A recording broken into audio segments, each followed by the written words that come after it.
Pemirsa, kita memasuki kabar nang penambayan. Banjarmasin kembali melangsungkan pemungutan suara ulang pemilihan calon wali kota dan wakil wali kota Banjarmasin. Dalam waktu dekat ini, warga di 3 kelurahan di Banjarmasin Selatan dihimbau agar datang ke tempat pemungutan suara untuk memberikan hak pilihnya kembali. Pemirsa, berikut kabar nang selengkapnya.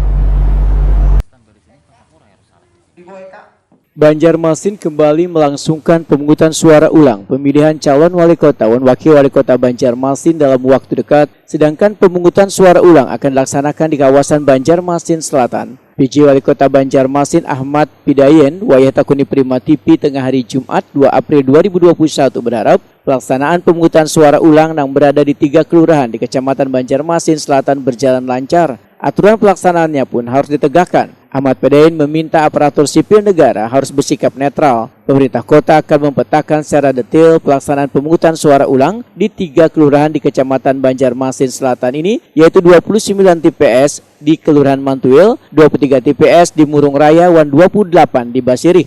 Ahmad Pidayen menghimbau warga di 3 kelurahan di Banjarmasin Selatan tersebut agar datang ke tempat pemungutan suara untuk memberikan hak pilihnya kembali.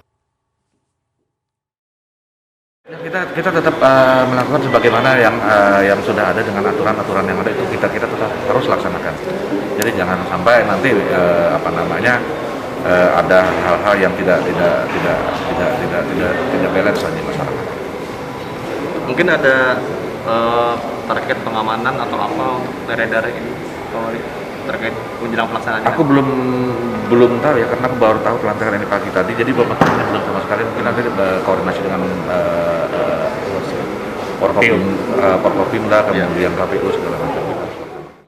Pemungutan suara ulang dilakukan karena Hakim Mahkamah Konstitusi telah membatalkan keputusan Komisi Pemilihan Umum Banjarmasin tentang penetapan rekapitulasi hasil pemungutan suara Pilkada Wali Kota pada 15 Desember 2020 lalu.